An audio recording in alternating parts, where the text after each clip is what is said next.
প্রিয় শিক্ষার্থীরা, আজকে আমি তোমাদের জন্য নিয়ে আসলাম ট্রান্সফরমেশন অফ সেন্টেন্সের একটা ক্লাসটা ষষ্ঠ, সপ্তম এবং অষ্টম শ্রেণীর ছাত্রছাত্রীদের জন্য খুবই গুরুত্বপূর্ণ। আশা করি কয়েকটা এক্সাম্পলের মাধ্যমে আমি ট্রান্সফরমেশন অফ সেন্টেন্সটা বোঝানোর চেষ্টা করব, তোমরা একটু মনোযোগ সহকারে বুঝবে। প্রথমে আমি যে সেন্টেন্সটি দেখাবো, নিউটন ওয়াজ এ ফেমাস সায়েন্টিস্ট। এটা এক্সক্লেমেটরি সেন্টেন্স করতে হবে, সেন্টেন্সটি আছে অ্যাসার্টিভে। তাহলে আমরা অ্যাসার্টিভ সেন্টেন্স যখন এক্সক্লেমেটরি করব তখন খেয়াল করব সেন্টেন্সে ভার্বের পরে এ বা অ্যান আছে কি না। যদি ভার্বের পরে এ বা অ্যান থাকে তাহলে ফর দ্বারা শুরু করব, এবং এ বা অ্যান না থাকলে আমরা ভার্বের পরে যদি অ্যাডজেক্টিভ বা অ্যাডভার্ব দিয়ে শুরু হয় সেক্ষেত্রে হাউ দ্বারা শুরু করব। তাহলে যেহেতু আমাদের ভার্বের পরে এ আছে তাহলে আমরা ফর দ্বারা শুরু করব। একদম সহজ নিয়ম। এরপরে যে পর্যন্ত সেন্টেন্স আমরা উঠাই দেবো, তারপরে সাবজেক্ট এবং ভার্ব লাস্টে ব্যবহার করব। যেমন দেখা যাচ্ছে হোয়াট, তাহলে আমরা লিখতে পারি মানে এর আগ পর্যন্ত দেব what a famous scientist, subject আছে নিউটন, ভার্ব ছিল ওয়াজ, এবং লাস্টে আমরা বিস্ময়সূচক চিহ্নটি ব্যবহার করব। তাহলে খুবই সহজ নিয়ম। আমরা খেয়াল করব যে এ বা অ্যান আছে কি না অ্যাসার্টিভ সেন্টেন্স। যদি এ বা অ্যান থাকে তাহলে এ বা অ্যানের আগে হোয়াট ব্যবহার করব এবং তারপরে শেষ পর্যন্ত উঠাই দেবো, এবং তারপরে আমরা সাবজেক্টের পরে ভার্ব শেষে ব্যবহার করব। সাবজেক্ট এবং ভার্ব শেষে যাবে, লাস্টে আমাদের এক্সক্লেমেটরি বিস্ময়সূচক চিহ্নটি ব্যবহার করতে হবে। ওকে, 2 নম্বরটা example, he invented many theories in physics. তাহলে এটা আমাদের প্যাসিভ করতে বলছে, সেন্টেন্সটি আছে অ্যাক্টিভে। যদি আমরা কখনো অ্যাক্টিভকে প্যাসিভ করি তখন খেয়াল করব সেন্টেন্সটা যদি অ্যাসার্টিভ হয় কোন টেন্সে আছে। তাহলে দেখতে হবে যেটা ইনফিনিটিভ পাস্ট টেন্সে আছে, সেই জন্য আমাদের কী করতে হবে, অবশ্যই পাস্ট টেন্সে পাস্ট ইনডিফিনিটে আছে, পাস্ট ইনডিফিনিটের রুলস ব্যবহার করতে হবে। আমাদের তাহলে অবজেক্ট কি, আমরা যদি সহজে অবজেক্ট বের করতে চাই তাহলে সাবজেক্ট এবং ভার্বকে একসাথে কী বা কাকে দ্বারা প্রশ্ন করব। হি ইনভেন্টেড, সে আবিষ্কার করেছিল। কে আবিষ্কার করেছিল? Many theories.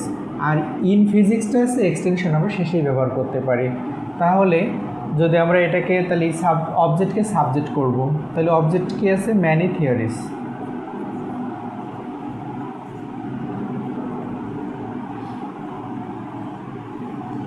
যেহেতু ম্যানি থিওরিজ আছে তাহলে এরপরে ওয়াজ হবে না, ওয়ার হয়ে যাবে, যেহেতু এটা সিঙ্গুলার না প্লুরাল। ঠিক আছে, ওয়ার ইনভেন্টেড, এর 3 নম্বর ফর্মও ইনভেন্টেড, V3 ইনভেন্টেড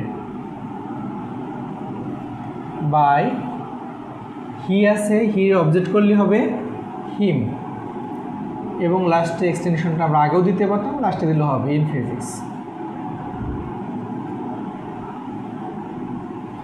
আশা করি তোমরা বুঝছো। তাহলে আমরা কি করলাম, প্রথমে অবজেক্টকে সাবজেক্ট করলাম, এবং অবজেক্টকে সাবজেক্ট করার পরে যেহেতু আমরা অবজেক্ট আছে এখানে ম্যানি থিওরিজ, এটাকে সাবজেক্ট করলে ম্যানি থিওরিজ হলো। যেহেতু ম্যানি থিওরিজ এটা প্লুরাল, যার কারণে আমরা ওয়ার নিয়ে আসলাম, যেহেতু পাস্ট ইনডিফিনিট টেন্সে আছে। এবং তারপরে আমরা খেয়াল করব যে V3 ইনভেন্টেডের 3 নম্বর ফর্ম ইনভেন্টেডই হয়, এবং তারপরে আমরা প্রিপোজিশন বাই ব্যবহার করলাম, যেহেতু এটা ব্যক্তিবাচক অবজেক্ট হবে, যার কারণে হিকে অবজেক্ট করলে হিম হয়, এবং এক্সটেনশন আছে ইন ফিজিক্স আমরা ব্যবহার করলাম। পরের সেন্টেন্সে আসি আমরা। পরের সেন্টেন্সটা কে আছে? How emotional she is. এটা আছে এক্সক্লেমেটরি সেন্টেন্স, আমাদের করতে হবে অ্যাসার্টিভ করতে হবে। তাহলে আমরা এখান থেকে খেয়াল করব যে যেহেতু সেন্টেন্সটা আছে এক্সক্লেমেটরিতে আছে, আমরা অ্যাসার্টিভ হাউ দিয়ে আছে, তাহলে অ্যাসার্টিভ করলে প্রথমে সাবজেক্ট এবং ভার্ব আগে চলে আসবে, লাস্টে আছে সাবজেক্ট এবং ভার্ব সবার শেষে আছে। তাহলে আমরা শি নিয়ে আসি, শি সাবজেক্ট নিয়ে এলাম, ভার্ব আছে কি ইজকেও নিয়ে এলাম। এখন পরে আমাদের কি আছে? হাউ ইমোশনাল, এখানে হাউ তারপরে আছে অ্যাডজেক্টিভ। তাহলে হাউকে যখন আমরা বাদ দেবো, হাউয়ের পরিবর্তে ভেরি নেব, তাহলে শি ইজ ভেরি ইমোশনাল। তাহলে আমরা কি সেন্টেন্সটা অ্যাসার্টিভ কীভাবে করলাম? প্রথমে খেয়াল করব কোথায় সাবজেক্ট আছে, অর্থাৎ যখন আমরা কোনো এক্সক্লেমেটরি সেন্টেন্সকে অ্যাসার্টিভ করব, খেয়াল করতে হবে সাবজেক্ট এবং ভার্ব।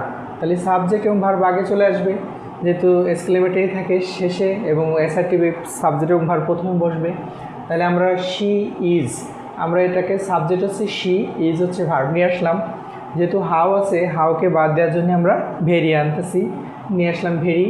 আর ইমোশনাল অ্যাডজেক্টিভ ভেরির পরে দিয়ে দিলাম, কারণ এটা ভেরিটা হচ্ছে অ্যাডভার্ব এবং ইমোশনালটা হচ্ছে অ্যাডজেক্টিভ। তাহলে সেন্টেন্সটা আমাদের অ্যাসার্টিভ হয়ে গেল। আশা করি তোমরা এটাও বুঝতে পারলে। সাথে সাথে খাতা একটু তুলে নিবা যাতে খুবই সহজে বুঝতে পারো।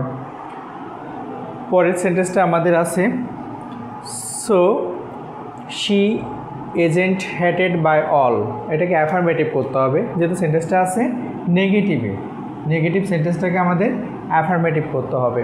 তাহলে আমাদের অ্যাফার্মেটিভ করার সময় প্রথম যে কাজটা করব, যদি কখনো নেগেটিভ ওয়ার্ডগুলো থাকে, নট, নেভার, এগুলো আমরা বাদ দিয়ে দেবো। তাহলে আমাদের ছোট তো অ্যাডভার্ব এখানে বসে যাক, যেটা সেখানে থাক।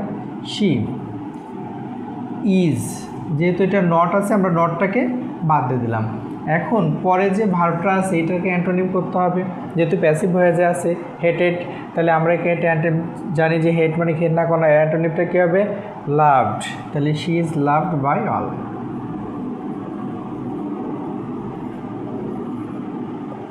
তাহলে আমরা বিষয়টাকে আবার একটু বোঝানোর চেষ্টা করি কীভাবে হলো।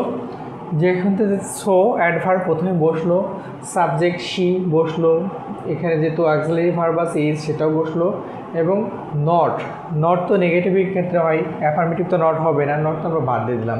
নট বাদ দিয়ে যেহেতু আমাদের ট্রান্সফরমেশনে মাথায় রাখতে হবে অর্থের কোনো পরিবর্তন হবে না, আর অর্থের পরিবর্তন না করার জন্যই আমাদের এই হেড এখানে আছে হেটেড, এর অ্যান্টোনিম ব্যবহার করতে হচ্ছে। এর অ্যান্টোনিম হচ্ছে লাভড। তাহলে she is loved by all. সেন্টেন্সটা আমাদের খুব সহজে হয়ে গেল।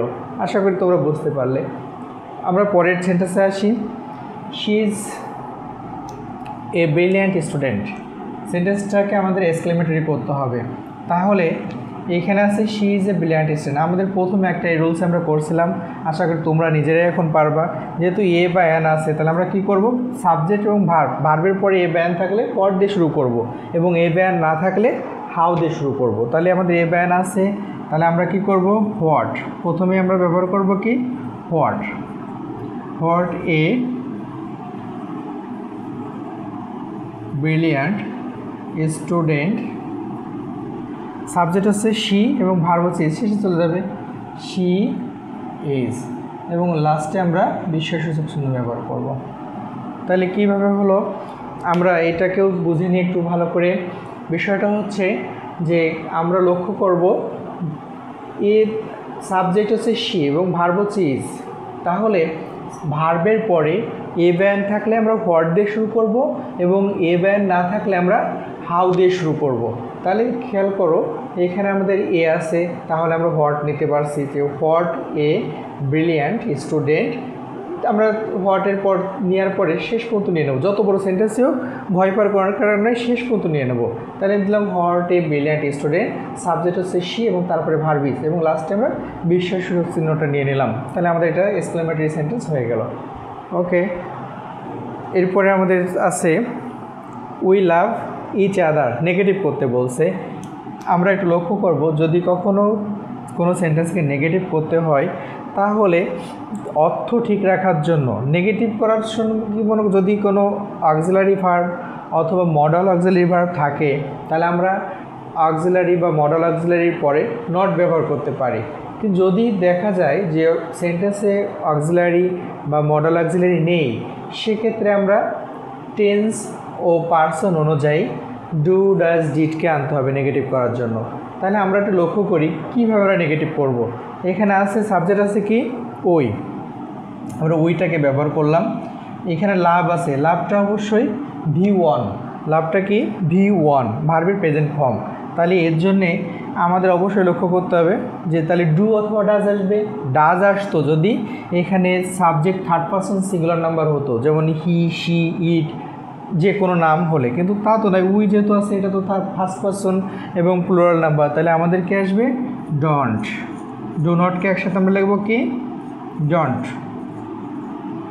তাহলে উই ডন্ট। লাভের অ্যান্টোনিম কি? হেট। ইচ আদার।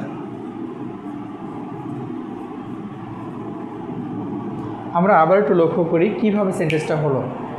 লক্ষ্য করব যে উই লাভ ইচ আদার, আমরা একে অপরকে ভালোবাসি। তাহলে এটাকে যখন আমরা নেগেটিভ করব তখন অবশ্যই আমরা লক্ষ্য করব যে আমাদের টেন্স ও পার্সন অনুযায়ী আমরা আনলাম উইয়ের পরে ডাজেন্ট তো হবে না, হি শি ইট থাকলে ডাজেন্ট হতো, যেহেতু উই আছে ডন্ট। অবশ্যই পাস্টে হলে এখানে যদি লাভ থাকতো তাহলে ডিডেন্ট হতো। তাহলে আমরা কি করলাম যে উই ডন্ট, আর এখানে লাভ আছে এর অ্যান্টোনিম করতে হবে অর্থ ঠিক রাখার জন্যে, নাহলে তো অর্থ মিলবে না।